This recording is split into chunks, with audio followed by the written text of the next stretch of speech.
Hello guys, welcome back on my channel. Today I'm going to show you how to create this nice custom shadow effect in a Canva in a few steps.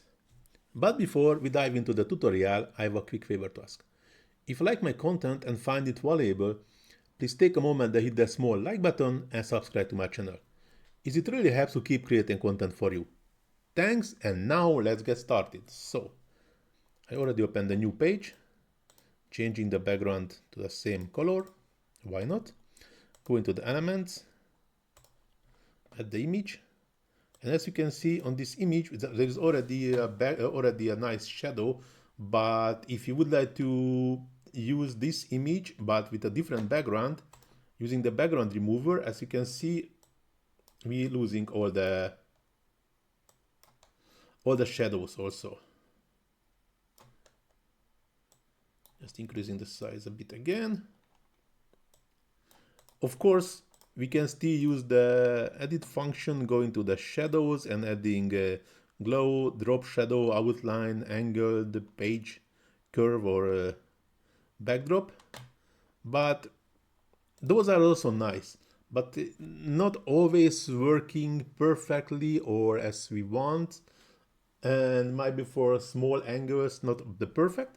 So the best thing what we can do is going to just duplicate the page, go into the edit, go into the duotone, custom, and change the highlight color also to black. Then again go into the edit, blur, whole image, and increase to 60, 65. That really depends on the image or how you want to do it. So that's really up to you. How is it works better? And go into the transparency and reduce the transparency to also to roughly 60% or something like this. And now we can move the shadow wherever we to what we want. As you can see, even a bit very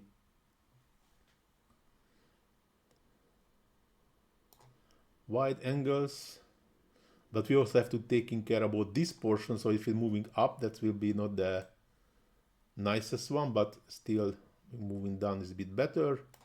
So now it looks good. And just avoid these weird things. Going to the position, layers, and moving back. And it really looks nice. And still we can moving around whenever we want. So it's I really like this kind of shadowing effect.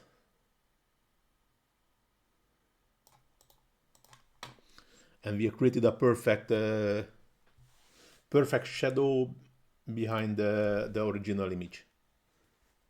So I'm really happy with the final outcome.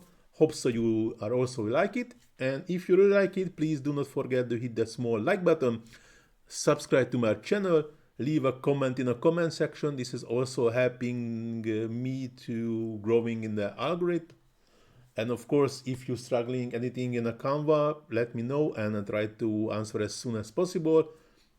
Please also visit my Facebook page. You can find the link in the description, where you can find lots of other Canva tutorials, not only from me, also from other Canva experts. Plus, you can find a bunch of text-to-image generation prompts for different kind of applications. So if you are also interested on this area, please feel free to check my Facebook page also. Sorry. So now this tutorial is really going to the end. Thanks for watching. See you in the next one. Ciao.